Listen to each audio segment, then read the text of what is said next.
Hi friends, എല്ലാവർക്കും നമസ്കാരം. പുതിയ വീഡിയോയിലേക്ക് എല്ലാവർക്കും സ്വാഗതം. സലാറിനെ കുറിച്ച് അറിയണമെങ്കിൽ ഗാൻസാറിനെ കുറിച്ച് അറിയണം. ഗാൻസാറിനെ കുറിച്ച് അറിയണമെങ്കിൽ വരദരാജനെ കുറിച്ച് അറിയണം. വരദരാജനെ കുറിച്ച് അറിയണമെങ്കിൽ ദേവനെ കുറിച്ച് അറിയണം. യെസ്, സലാർ മൂവി പ്രശാന്ത് നീൽ സംവിധാനം ചെയ്ത സലാർ മൂവി കണ്ട് പുറത്തിറങ്ങിയിരിക്കുകയാണ്. തൃശ്ശൂർ ഗിരിജ തിയേറ്ററിൽ നിന്ന് ഫാൻ ഷോ 7 മണിയുടെ ഷോയാണ് നമ്മൾ കാണുന്നത്. ഭയങ്കര ആഘോഷത്തിലൊക്കെ ആയിരുന്നു ഫാൻ ഷോ. ഒരുപാട് നാളായിട്ട് പ്രതീക്ഷിച്ചിരിക്കുന്ന ഒരു പടമാണ്. പ്രത്യേകിച്ച് ഫാൻസ് വളരെ ആഘോഷമായിട്ടൊക്കെ ചെയ്തിട്ടുണ്ട്. അപ്പൊ പടം കണ്ട് ഇറങ്ങി എൻ്റെ ഒരു സിറ്റുവേഷൻ എന്താണെന്ന് ചോദിച്ചാൽ ഒറ്റ വാക്കിൽ പറഞ്ഞു, എനിക്കൊരു ആവറേജ് എക്സ്പീരിയൻസ് ആണ് കിട്ടിയത്. കാരണം പടത്തിന്റെ ഹൈപ്പും കാര്യങ്ങളൊക്കെയാണ് നമ്മൾ ഒരുപാടാണ് എക്സ്പെക്ട് ചെയ്ത്. ഒരുപാട് തീയും പൊകിയും വിടി യെസ്. അപ്പോൾ പടം ഒരു 1000 വർഷങ്ങൾക്ക് മുമ്പുള്ള കഥയാണ് പറയുന്നത്. നമ്മൾ 1947 എത്തി നിൽക്കുന്നുണ്ട്. ഇന്ത്യക്ക് സ്വാതന്ത്ര്യം കിട്ടിയിട്ടും നമ്മുടെ നിയമവ്യവസ്ഥയോടൊന്നും പൊരുത്തപ്പെടാതെ പോകുന്ന ഒരു സ്ഥലം. അവരവരുടേതായ ഒരു ഭരണഘടനയൊക്കെ ഉണ്ടാക്കി ക്രിയേറ്റ് ചെയ്തിട്ട് അങ്ങനെ ഭരിക്കുന്നു. അവിടെ കുറച്ച് ആളുകളുണ്ട്. ഇവിടത്തെ സിസ്റ്റം ഒക്കെ സെയിം തന്നെ, പേരുകളൊക്കെ മാറ്റമുള്ളൂ. അപ്പൊ ആ സിസ്റ്റത്തിൽ ഒരു ചെറിയ മാറ്റം കൊണ്ടുവരാൻ ശ്രമിക്കുന്നതായിട്ടുള്ള ഒരു എൻട്രിക്കാണ് പൃഥ്വിരാജിന്. പടം ഒരു ഫ്ലാഷ് ബാക്കിലൂടെയാണ് തുടങ്ങുന്നത്. ഒക്കെ അതൊക്കെ രസമായിട്ടുണ്ട്. പടം എന്ന് വെച്ചാൽ എനിക്ക് ഫീൽ ചെയ്ത കാര്യം എന്താണെന്ന് വെച്ചാൽ, ഒന്നാമത്തെ കാര്യം എന്താണെന്ന് വെച്ച് കഴിഞ്ഞാൽ ഇത് കറക്റ്റ് KGF കുറെ ഭാഗങ്ങളായിട്ട് കണക്ട് ചെയ്ത് തോന്നി എനിക്ക്. ഈവൻ BGM വരെ. രണ്ടാമത്തെ കാര്യം, ബാഹുബലി വിട്ടിട്ട് പ്രഭാസ് ഇപ്പോഴും പുറത്തു വന്നിട്ടില്ല എന്ന് തോന്നിപ്പോയി പല സീനുകളും.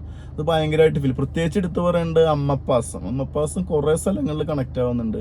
പടങ്ങളിലൊക്കെ അമ്മപ്പാസം നമുക്കറിയാം. അതുപോലെ തന്നെ പെണ്ണിന്റെ നേരെ കൈ വെച്ചവൻ എന്താ പറയുക, കൈയല്ല വെട്ടിന്റെ കഴുത്തല്ല വെട്ട പറഞ്ഞ പോലെ ഒരു അങ്ങനത്തെ ഒരു സീനൊക്കെ കണക്ട് ആവുന്നുണ്ട്.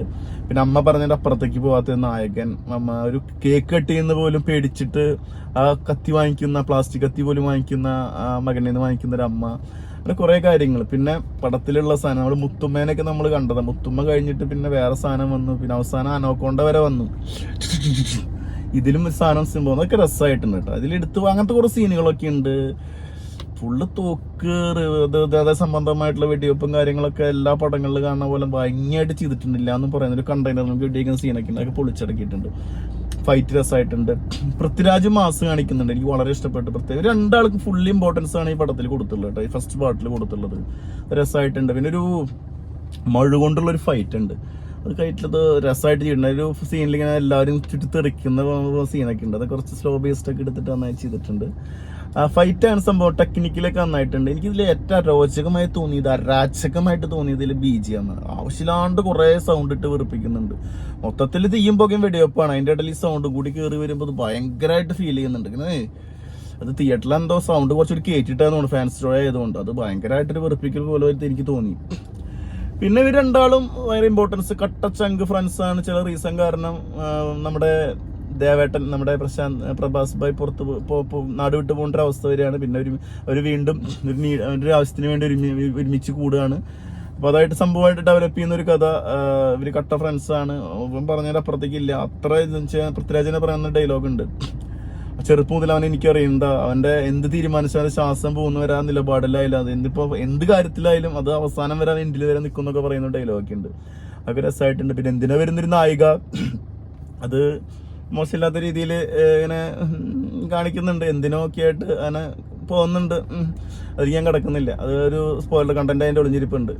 അപ്പൊ അങ്ങനെ പോകുന്നൊരു നായിക. പിന്നെ കുറെ ഭാഗങ്ങളൊക്കെ കണക്ട് ചെയ്തിട്ടൊക്കെ കുറെ സംഭവങ്ങൾ എത്തിക്കുന്നുണ്ട്. ക്ലൈമാക്സിലൊരു ചെറിയൊരു സെക്കൻഡ് പാർട്ട് വേണമല്ലോ, അപ്പൊ അതിന് സാധനം കൊടുന്നിടുന്നുണ്ട്. അപ്പൊ അതൊരു ഫസ്റ്റ് പാർട്ടായിട്ട് കണക്ട് ആവുന്ന രീതിയിൽ കുറച്ച് ഭാഗങ്ങളൊക്കെ കൊണ്ടുവന്നിട്ടുണ്ട്. പിന്നെ പടം കഥ പറയുന്ന രീതി കുറച്ച് KGF ഒക്കെ പോലത്തെ ഫ്രെയിമാണ് ക്യാമറയ്ക്ക്. അതൊക്കെ ഒന്ന് രസമായിട്ടുണ്ട്. നമ്മളിപ്പോ കാലഘട്ടത്തിലെ മാറ്റങ്ങൾ കൊണ്ടുവന്നിട്ടുണ്ട്. പക്ഷെ ഇങ്ങനൊരു 2 ജനറേഷനിൽ കഥ പറയായാലും ശരി, നമ്മുടെ ഈ കഥ നടക്കുന്ന സ്ഥലത്തിന്റെ സിറ്റുവേഷൻ കാര്യങ്ങളൊക്കെ വെച്ചിട്ട് അത് നീതി മാക്സിമം എല്ലാ കാര്യങ്ങളും നീതി പുലർത്തി ചെയ്തിട്ടുണ്ട്. കാരണം എന്താ വെച്ചാൽ നമുക്ക് കാലഘട്ടം വരെ ഡ്രസ് കോഡ് ആയാലും അപ്പുറത്ത് വരുമ്പോൾ വേറെ ശൈലിയൊക്കെ വേണം. അതൊക്കെ കറക്റ്റ് ആയിട്ട് അത് എന്താ റീസൺ എന്ന് പറഞ്ഞ് കൊണ്ടുവരുന്നതിലൊക്കെ രസമായിട്ടുണ്ട്. അതുപോലെ ഓരോ ലൊക്കേഷൻ തിരഞ്ഞെടുത്തുള്ളതൊക്കെ രസമായിട്ടുണ്ട്. അതിന്റെ ഓരോ ഭാഗങ്ങളും അതൊക്കെ ഒരുപാട് പോസിറ്റീവായിട്ട് ചെയ്തിട്ടുണ്ട്. പിന്നെ നമ്മൾ ഓവർ ഹൈപ്പ് കൊടുത്തിട്ട് ആ ഒരു പ്രതീക്ഷയിൽ ഈ പടത്തിന് പോകണമെന്ന് വെച്ചെങ്കിൽ നിങ്ങൾക്ക് വലിയ സംഭവം എനിക്ക് തോന്നില്ല. കാരണം അത് ഹൈപ്പിനുള്ള പടമല്ലേ. പക്ഷെ നമ്മൾ ഒരു ആവറേജ് എക്സ്പീരിയൻസ്, നമ്മൾ കന്നഡ പടം കാണുന്നു, അപ്പോൾ എന്തൊക്കെയാണ് KGF കാണുമ്പോൾ നമ്മൾ പ്രതീക്ഷിക്കുന്ന കാര്യങ്ങൾ അതൊന്നും ഇല്ലാട്ടതില്ല. KGF ഒക്കെ എന്ന് വെച്ച് കഴിഞ്ഞാൽ കുറേ ഹീറോയിസം മാത്രമല്ല, ഇമോഷണലി കണക്ട് ആവുന്ന കുറേ സീനുണ്ട്. അമ്മയായിട്ടുള്ള സീനുകൾ അതിലൊക്കെ ഭയങ്കരമായിട്ട് ഇമോഷണലി കണക്ട് ആയിട്ടുണ്ട്. അതുപോലെ കാമുകിയായിട്ടുള്ള സീനുകൾ, പാട്ടുകൾ, BGM ഒക്കെ എന്താ രസമാണെന്നറിയും.